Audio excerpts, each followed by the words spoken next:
Hi, my name is Sam Snyder.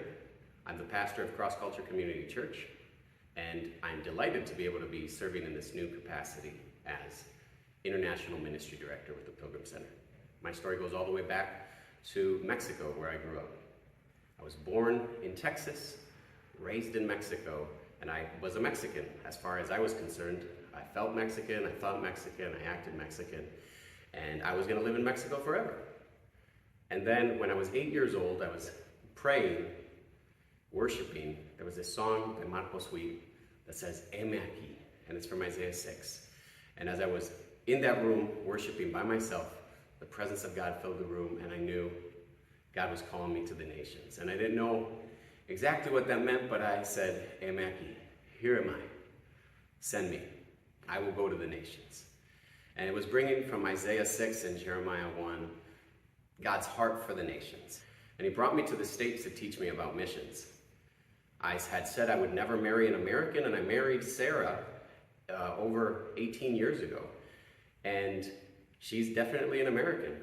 And that was not according to my plan, but God was continuing to redirect me to his purposes in the nations, but I didn't quite understand how. God opened up the door to come to the Twin Cities to plant a church, Cross Culture Community Church. In Northeast Minneapolis, we planted out a Bethel Christian Fellowship in St. Paul, where Jim Olson was the pastor.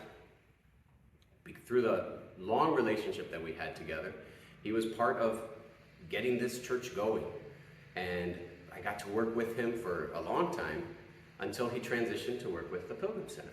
At our church, we're a house of prayer for all nations, and there are over 15 different cultures. And I've been able to be part of seeing what God's doing here, and I love it. But I also have on my heart the nations out beyond the Twin Cities. So from way back when Pastor Jim transitioned to working with the Pilgrim Center, he kind of pulled me in little by little. First, come to a retreat. Then help me do worship at a retreat. Then why don't you come and do the facilitator training? And I said, I'm not going to lead these retreats.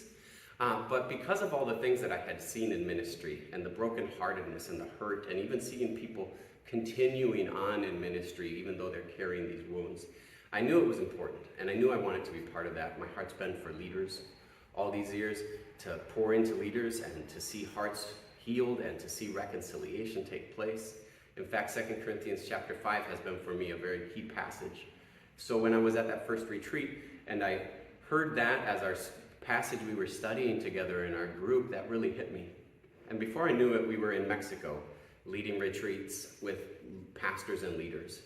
And I just remember breaking out the guitar in the first 5 minutes of being in this circle with leaders in our first retreat ever in Mexico. And the presence of God filling that place. And all the pastors falling to their knees, and there's weeping as we're just singing some simple worship songs, because they were coming burdened and heavy laden and hurting. And to see the transformation that took place in just a little over 48 hours that we were together, that put in me a desire I want to be part of this. I want to help do these things. I don't understand how it all works, but I do know that whenever we do this, God shows up. God works, and God heals hearts.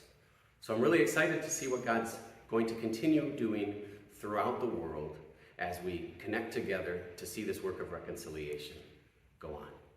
I look forward to seeing you in person next time.